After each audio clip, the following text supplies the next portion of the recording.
गुरु विराग सागर द्वारे पे तुम्हारे बालक ये पुकारे, ओ गुरु मेरे देखो जरा। गुरु विराग सागर द्वारे पे तुम्हारे बालक ये पुकारे, ओ गुरु मेरे देखो जरा। आप मेरी जीवन नैया के सहारे, बालक ये पुकारे, ओ गुरु मेरे देखो जरा। आप मेरी जीवन नैया के सहारे, बालक ये पुकारे, ओ गुरु मेरे देखो जरा। ओ गुरु मेरे देखो जरा।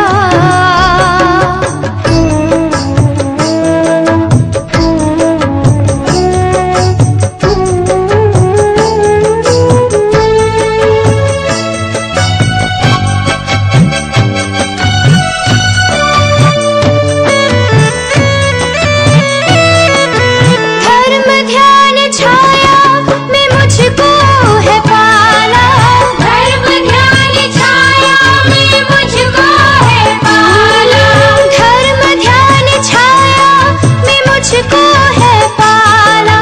संयम के साँचे में तुमने है ढाला, कैसे भुलाऊं मैं उपकार तुम्हारे, बालक ये पुकारे, ओ गुरु मेरे देखो जरा।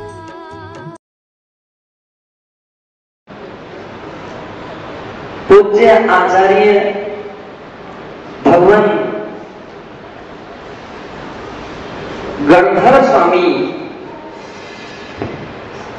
ये संतों के प्रतिक्रमण में सिद्ध भक्ति के अंतर्गत कहते हैं, सम्मत्रिणान दर्शन वीर्य सोमम तहेव अवगहणम अग्रो लघु बहुवा वाहम अष्टगुणा हंति सिद्धाणम। अर्थात सम्यक्त्व, छायिक सम्यक्त्व, छायिक ज्ञान, छायिक केवल दर्शन, सम्मत्तरण वीर्य, वीर्यत्व गुण, सूक्ष्मत्व गुण, अग्रलघु गुण, अवगाहनत्व गुण, और अव्याबाधत्व गुण, ये 8 गुण भगवान सिद्ध परमेष्ठी के होते हैं, जिसमें 4 गुण वे आत्मभूत कहे गए हैं, जीवात्मक कहे गए हैं, और शेष 4 गुण अनात्मभूत कहे गए हैं। पूज्य आचार्य भगवान ने दूसरे स्थान पर ज्ञान रखा है।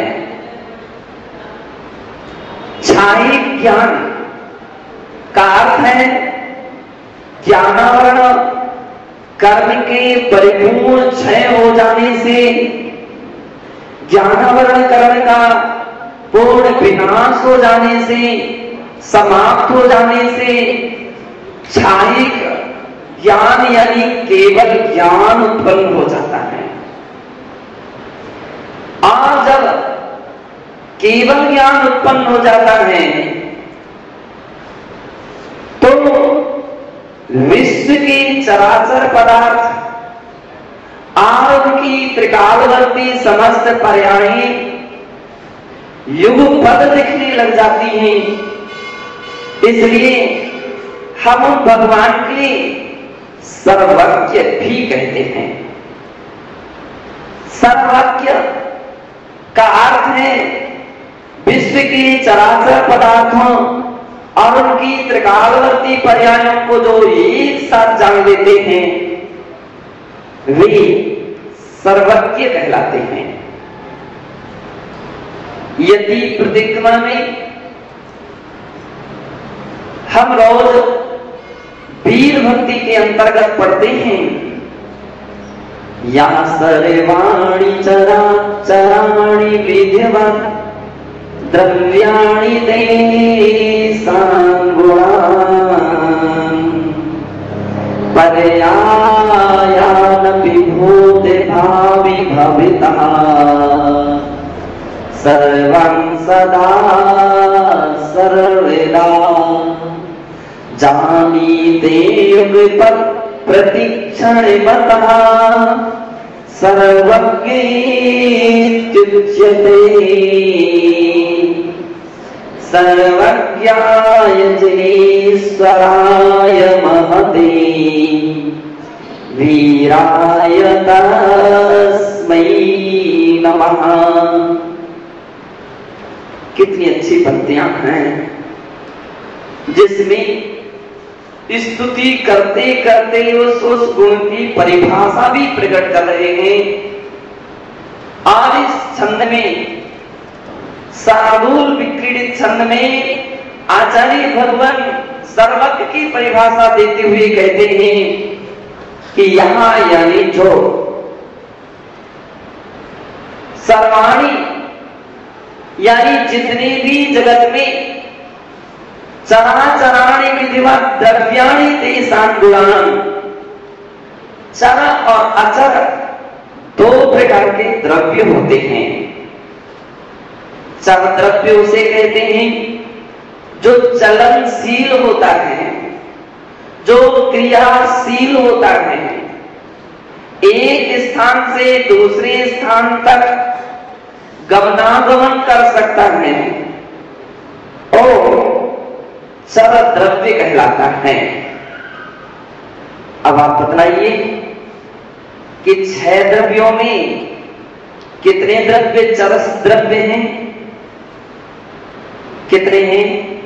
तो केवल 2 द्रव्य हैं। 2 द्रव्य हैं। कौन कौन से? जीव और पुद्गल। केवल 2 ऐसी द्रव्य हैं जो चलनशील हैं, क्रियावान हैं। अपन प्रत्यक्ष देखते हैं। आज आप अभी मंदिर में बैठे हैं, कुछ समय के बाद अपने घर चले जाएंगे, कोई दुकान चला जाएगा, कोई और भी सर्विस अपनी ड्यूटी पर चला जाएगा, आदि आदि। स्थान तो बदल गया है। तो जीव द्रव्य चलनशील है। आज मनुष्य पर्याय में है, कभी देव पर्याय में होंगे, तो यहां से वहां पहुंच सकते हैं। कोई जीव नरक पर्याय में भी पहुंच सकता, कोई त्रियंश, कोई मनुष्य पर्याय में भी आ सकता है। तो एक स्थानांतरित हो सकता है, इसलिए क्रियावान है। और शेष जो 4 द्रव्य हैं, कौन कौन सी? धर्म द्रव्य, अधर्म द्रव्य, आकाश द्रव्य और काल द्रव्य। एक क्रियावान नहीं है, चलते नहीं है। पुद्गल चलता है, पुद्गल चलता है। अपन देखते हैं एरोप्लेन चली जाती आकाश में से। आपकी वैन, मोटर, कार, साइकिल, कोई भी पदार्थ ले लीजिए, यह माला भी पुद्गल है। यहां से उठा करके यहां रख सकते हैं। क्रियावान शक्ति इसमें है, इसलिए 2 द्रव्य क्रियावान है। धर्म द्रव्य क्रियावान नहीं है, लेकिन क्रियापति द्रव्यों में चलने में सहयोगी होता है। क्रियावान द्रव्यों में चलने में सहयोगी होता है, इसलिए गति हेतुत्व उसका लक्षण है। अधर्म द्रव्य भी नहीं चलता है, लेकिन स्थिरशील पदार्थों के ठहरने आदि में वो सहयोगी होता है। इसलिए स्थिति हेतुत्व उसका लक्षण है। आकाश द्रव्य भी कभी नहीं चलता है। आकाश में अपन तो चल सकते हैं, आकाश नहीं चलता है। इसलिए वो भी अचल है। अवगाहना तो स्थान लक्षण उसका है, अन्य प्राणियों के लिए स्थान, अन्य द्रव्यों के लिए ठहरने के लिए स्थान देता है। आप वर्तना हेतु तो लक्षण वाला काल द्रव्य है। आपके घड़ी के कांटे तो चल सकते हैं, वो चलते हैं, लेकिन काल अपने आप में नहीं चलता है। काल द्रव्य जो है स्थिर है, पर्याय उसकी बदलती रहती है। तो पूज्य आचार्य कहते कि इस प्रकार से चराचर जितने भी द्रव्य हैं और उनके जितने भी गुण हैं, तेषां गुणान् पर्यायान् विभूत भावि भवता। अब पर्याय भी कैसी? भूतकालीन, वर्तमानकालीन और भविष्यकालीन, तीनों कालवर्ती पर्याय सर्वं सदा सर्वदा, हमेशा, सदा सर्वदा परिपूर्ण रूप से जानीते युगपत् प्रतिक्षण मतः सर्वज्ञ इत्युच्यते। उनको जो एक साथ युग पर जानते हैं, इस कारण से उन्हें सर्वज्ञ कहते हैं। क्या कहते हैं? सर्वज्ञ। केवल ज्ञान हो जाने पर इतना सब कुछ ज्ञान हो जाता है, सब कुछ ज्ञान हो जाता है। यहां क्या हो रहा है और देश विदेश में क्या हो रहा है, सब बैठे बैठे उनके ज्ञान में झलकता है। ऊर्ध्वलोक में, मध्यलोक में, अधोलोक में आज क्या है, कल क्या था, परसों क्या होगा, सब कुछ उनके ज्ञान में झलक जाता है। ऐसा ज्ञान का नाम केवल ज्ञान है और उसी का नाम ही सच्चा और परिपूर्ण ज्ञान है। इसके अलावा जितनी भी अवस्था है, आचार्य भगवान उमा स्वामी औदिक भाव की दृष्टि से कहते हैं बाकी सब अज्ञान है। ज्ञान केवल केवल ज्ञान है और बाकी सब अज्ञान है। औदिक भावों के 21 भेदों में, 21 भेदों में केवल ज्ञान को ज्ञान कहा, बाकी शेष ज्ञान को अज्ञान में अंतर्गत किया है। शेष ज्ञान है अज्ञान है। केवल ज्ञान औदिक नहीं है, ये भी ध्यान रखिए। केवल ज्ञान कौन सा भाव है? छायिक भाव है। क्योंकि ज्ञानावरणी करने के क्षय से उत्पन्न हो जाता है।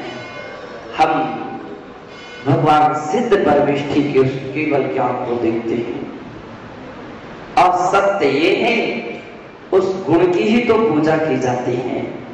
गुणः सर्वत्र पूज्यते।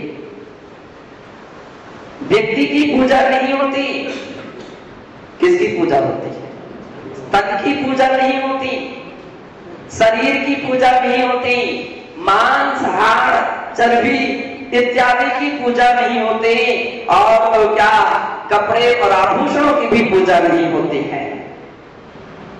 पूजा किसकी होती है? बंदे तद्गुण लब्धे। जो गुण है आत्मा के निजी स्वभाव रूप है, वे गुण वंदनीय है, पूजनीय है, उनकी पूजा की जाती है। बंधु, केवल ज्ञान ज्ञान है, बाकी के औदिक भाव की अपेक्षा से ज्ञान है। लेकिन छायोपसमिक भाव की अपेक्षा से जब देखा जाता है तो आचार्य कहते हैं सम्यक ज्ञान ज्ञान है और मिथ्या ज्ञान अज्ञान है। सम्यक ज्ञान ज्ञान है और बाकी मिथ्या ज्ञान यानी ज्ञान 5 प्रकार के होते हैं। मति श्रुतावधि मना परे केवलानिच ज्ञानम। मति ज्ञान, श्रुत ज्ञान, अवधिक ज्ञान, मना परे ज्ञान और केवल ज्ञान, ये 5 ज्ञान सम्यक ज्ञान हैं, इसलिए ज्ञान संज्ञा दी गई है। बाकी कुमति, कुश्रुत और कुअवधि ये 3 मिथ्यात्व के साथ रहते हैं, इसलिए कुज्ञान अथवा अज्ञान कहे जाते हैं। सम्यक ज्ञान में और मिथ्या ज्ञान में इतना अंतर होता है। सम्यक ज्ञानी जीव, सम्यक ज्ञानी जीव आत्मा के हित के विषय में सोचता है और उस ओर कदम बढ़ाता है, अहित के विषय में भी जानता है और उससे बचने का प्रयास करता है। हित के विषय में चिंता एकमात्र सम्यक ज्ञानी को होती है और अहित से बचने का पूरा पूरा यथासंभव प्रयत्न और प्रयास केवल सम्यक ज्ञानी को होता है। कदाचित अहित की ओर कदम बढ़ भी जाए तो उसके विषय में पश्चाताप करने वाला केवल सम्यक ज्ञानी होता है, मिथ्या ज्ञानी नहीं होता है। सम्यक ज्ञानी होता है रात्रि में भोजन तो नहीं करता है, बाय चांस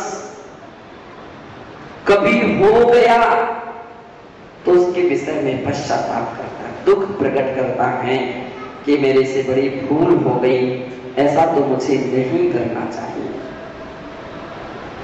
रोज देव दर्शन करता है,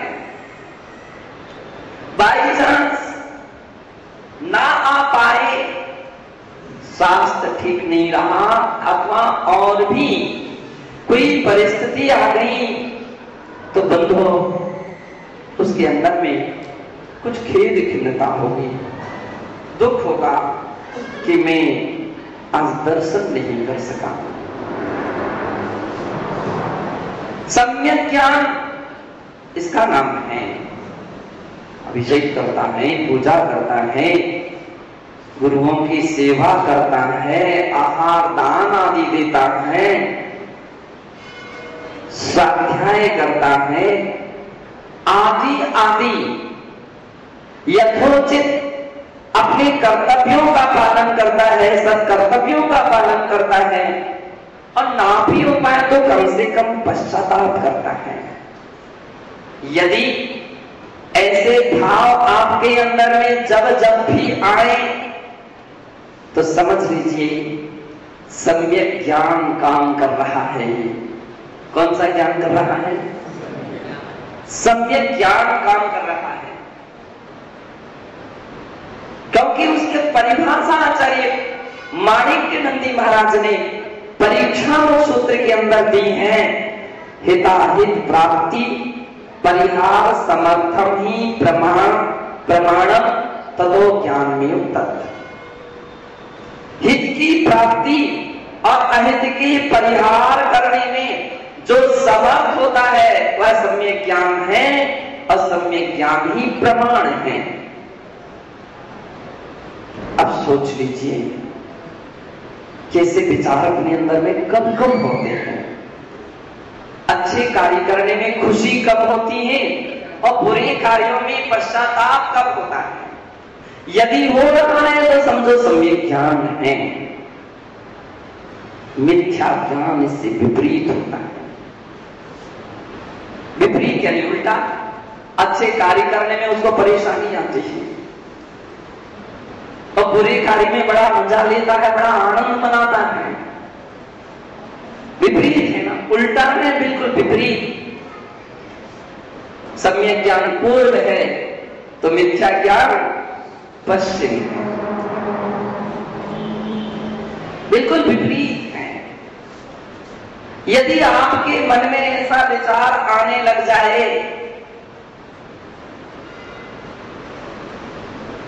कि भैया ये त्याग करो, नियम लो, मंदिर जाओ, दर्शन करो, धर्म साधना करो, इससे क्या होता है? मेरा तो बिल्कुल मन ही नहीं करता है, मन ही नहीं होता है, करना पड़ रहा है। अब 4 लोगों के बीच में रहते हैं, रिश्तेदार, समाज, कुटुंब, परिवार, सबके बीच में रहना पड़ता है, इसलिए जाना पड़ रहा है। लेकिन मन तो बिल्कुल नहीं होता। सोच लीजिए, ये कौन सा ज्ञान है? कौन सा? अवधिक ज्ञान नहीं, मिथ्या ज्ञान। कौन सा ज्ञान है? मिथ्या ज्ञान, केवल मिथ्या ज्ञान है। जो व्यक्ति के लिए अच्छे रास्ते की ओर ले जाना को बहुत दूर रहा, उसको पसंद ही नहीं होने देता है, उसका ज्ञान ही नहीं होने देता है, व्यक्ति को उल्टा विपरीत दिशा में लेकर के खड़ा कर देता है। मिथ्या ज्ञान है। और अहित कार्य कर जो कार्य होते हैं उसमें बड़ी रुचि उत्पन्न कराता है, जो बुरे काम होते हैं उसमें उसको बड़ी रुचि होती है। पैसे हैं, चलो घूम लो, कम से कम कश्मीर घूम करके आए, और भी देश विदेश घूम ले। मिथ्या दृष्टि की भावना और सम्यक दृष्टि की भावना में बहुत अंतर आ रहा है। सम्यक दृष्टि सोचता है कि अपन समय से कर्ज की यात्रा करके ना जाए, पैसे तो दोनों खर्चा कर रहे हैं, लेकिन दोनों के दृष्टिकोण में बहुत अंतर है, बहुत अंतर है। दोनों की सोच में, दोनों के विचारों में बहुत अंतर है। मिथ्या दृष्टि सोचता है कि आज अपनी जिंदगी मिली है, मनुष्य जीवन मिला है, केवल खाने पीने के लिए मिला है, सब कुछ पा करके भी ना खाया जाए तो बड़ी अज्ञानता है। जब हमारी क्षुल्लक दीक्षा हो चुकी थी तो गांव से जैन लोग भी आए, तो कुछ जैनेतर लोग भी आए। अब उनको तो कुछ ज्यादा पता नहीं था। उनमें से एक सज्जन मेरे पास आकर के बैठे और बोलने लगे, सब कुछ तो था और छोड़ करके बैठ रहे हो। उन लोगों को छोड़ना पड़ता है जिसके पास कुछ होता नहीं। तो सब खाना पीना सब व्यवस्था सारी है। सन्यासी किसे कहते हैं? तो कहे, उन्होंने कहा, नार मरी घर संपत्ति नासी, मोड़ मुलाए भय सन्यासी। जिसकी पत्नी ना हो, संपदा ना हो, तो उसको चाहिए कि मुड़ मुड़ा ले, सन्यासी हो जाए। नार गई, घर संपत्ति गई, मन की मिट गई आवा, खाने को लड्डू मिलेंगे, लोग कहेंगे बाबा।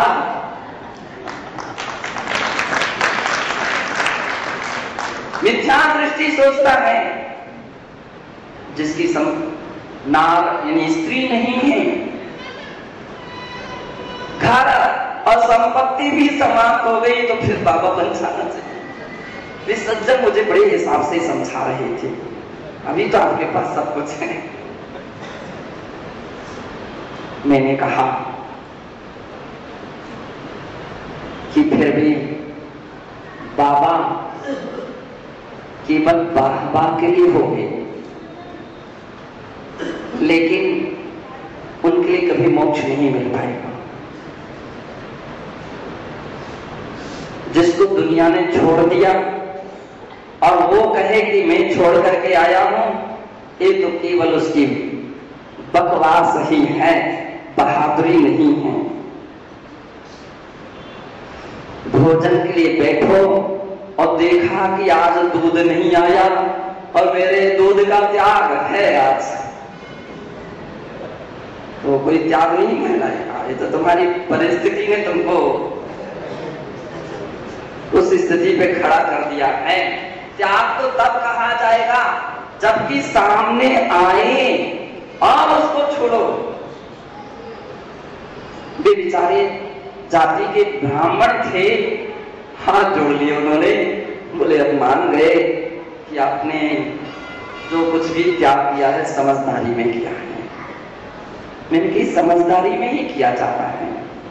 चारित्र के पहले आचार्य भगवान ने ज्ञान शब्द का प्रयोग किया है। सम्यक दर्शन ज्ञान चारित्राणी मोक्ष मार्ग। पहला सम्यक दर्शन, फिर सम्यक ज्ञान और फिर सम्यक चारित्र। एक प्रश्न खड़ा हो सकता है कि यदि इस सूत्र को थोड़ा सा चेंज कर दें तो क्या बिगड़ जाएगा? तीन ज्यों के त्यों बने रहे, ज्ञान सम्यक दर्शन चारित्राणी मोक्ष मार्ग, ऐसा कर दे तो, या चारित्र ज्ञान दर्शन मोक्ष, चारित्र दर्शन मोक्ष मार्ग ऐसा कर दे तो सारा काम बिगड़ जाएगा। कैसे? जैसे कोई व्यक्ति गले का हार पैरों में पहन ले और पैरों की पायल गले में पहन ले, आभूषण तो वो है, लेकिन वो सम्यक नहीं कहलाएगा। पहन तो सकते हो, पहनने में क्या दिक्कत है, सम्यक नहीं कहलाएगा। पैरों की क्या बोलते हैं, बिछुड़ी,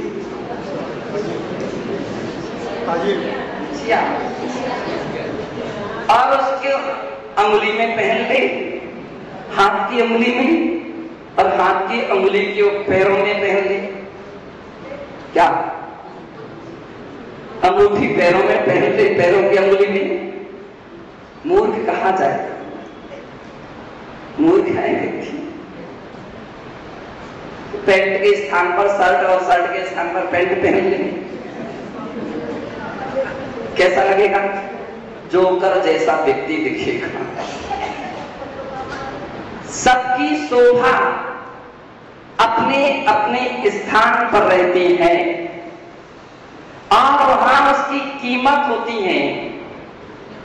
जैसे संत हैं, संत के स्थान पर बैठ जाएं तो उनकी संतत्व की पूजा हो जाएगी, सम्मान होगा। और संत कहीं असंतों के बीच में जाकर के बैठ जाए